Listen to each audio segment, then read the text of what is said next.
ఒక్కసారి అధికారం ఇస్తే వ్యవస్థలను యూజ్ చేసుకొని వ్యవస్థలను నాశనం చేస్తూ అన్ని వ్యవస్థల్ని వాళ్ళ అధికారానికి లోబడి ఏ ఏ వ్యవస్థలు ఉంటాయో ఆ వ్యవస్థలన్నింటినీ నాశనం చేస్తూ వ్యవస్థలని యూజ్ చేసుకొని ఎలక్షన్ కూడా సక్రమంగా జరగడానికి వీలు లేకుండా ఈవీఎంలు పగలగొట్టడము, ఎలక్షన్ అయిపోయిన తర్వాత ఈవీఎం బాక్సులని ఎత్తుకెళ్ళిపోవడం అలాంటి కార్యక్రమాలకు పూనుకున్నట్టు ఉన్నటువంటి ఇలాంటి ప్రభుత్వ వైఖరిని ఇంకొకసారి అధికారం ఇస్తే సమాజం నాశనం కాకుండా ఉంటుందా? కాబట్టి ఇప్పటికైనా పోలీసులు ఈరోజు ప్రజలు ఏదైతే ఇబ్బందులు పడుతున్నారో, సమాజం ఏదైతే ఇబ్బంది పడుతూ ఉందో అందుకు కారణము కొద్దిమంది పోలీసులు, న్యాయ వ్యవస్థ. న్యాయం జరగకపోవడమే ఈ పోలీసులు, శాంతి భద్రతలు కాపాడాల్సినటువంటి పోలీసులు వాళ్ళ డ్యూటీ సక్రమంగా చేయకపోవడమే దీనికి మెయిన్ కారణం. ఇలాంటి ఒక్క అవకాశంతో ఇంత అరాచకాలు సృష్టిస్తున్నటువంటి వ్యక్తులను ఇంకొకసారి అధికారంకు వస్తే ఇంకా చెప్పుకోవడానికి ఏమి ఉండదు మన ఆంధ్రప్రదేశ్లో. సర్వం నాశనం అయిపోతుంది. కాబట్టి పోలీసులారా మీరే, ఎందుకంటే శాంతి భద్రతలను కాపాడాల్సినటువంటి బాధ్యత ప్రభుత్వాలకు అతీతంగా పోలీసు వ్యవస్థకు ఉంది, పోలీసులకు ఉంది మీరు. కాబట్టి కనీసం ఈ వారంలో అందరి గురించి కాదు, పోలీసు వ్యవస్థలో ఉన్నటువంటి అందరూ అవినీతి పరులు లేదంటే మోసం చేస్తున్నారని కాదు, అందులో కొద్దిమంది మాత్రమే. ఆ కొద్దిమంది చేయడం వల్లనే సమాజం ఇప్పుడు ఇలాంటి పరిస్థితికి వచ్చింది.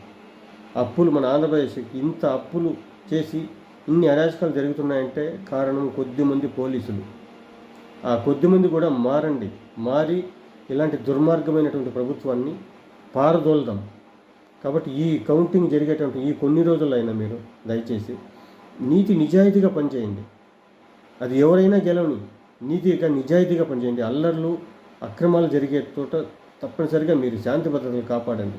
అలాంటి అల్లర్లు జరగకుండా నిర్మూలించండి. పోలీసు వాళ్ళ మీకు ఇదే నా విజ్ఞప్తి సార్. దయచేసి ఈ వారం రోజులు మీ డ్యూటీ నిజాయితీగా చేయండి. అందరి గురించి కాదు నేను చెప్తాను, కొద్దిమంది మాత్రమే. కాబట్టి చేయండి.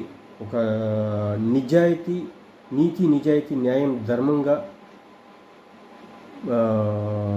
ప్రజల్ని కాపాడే ప్రభుత్వం రావాలని మనస్ఫూర్తిగా కోరుకుందాం. ఎందుకంటే ఇప్పుడు ఏదైతే జరుగుతుందో ఇప్పుడు ప్రజలకు మాత్రమే, సమాజానికి జరుగుతుందని రేపొద్దున్న మీ పిల్లలు, మీ కుటుంబ సభ్యులకు కూడా జరగచ్చు. పోలీసులైనా ఎక్కువేం కాదు ఇక్కడ ఈ ప్రభుత్వాలకి. కాబట్టి నీతిగా, నిజాయితీగా పరిపాలన చేసే వాళ్ళకి అవకాశం ఇవ్వండి. దుర్మార్గులకు, దుష్టులకు, నీచులకు, నికృష్టులకు, అక్రమార్కులకు ఇవ్వద్దండి అధికారం.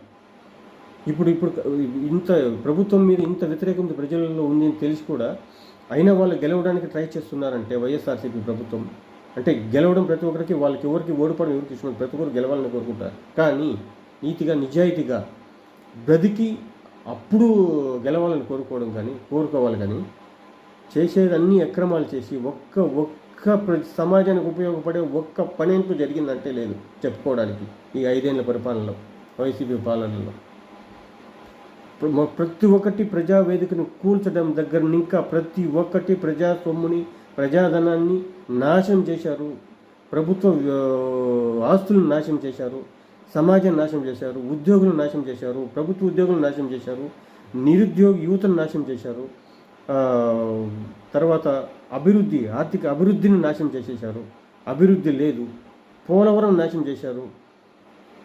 అమరావతి రాజధాని లేకుండా అమరావతిని నాశనం చేశారు. ప్రతి ఒక్కటి నాశనం చేయడానికి వైసీపీ ప్రభుత్వం అధికారంలోకి వచ్చింది. కాబట్టి ఇంకొకసారి ఇలాంటి ప్రభుత్వాన్ని అధికారంలోకి రాణిస్తే సమాజం మొత్తం నాశనం అయిపోతుంది. సమాజానికి హానికరం ఈ వైసీపీ ప్రభుత్వం.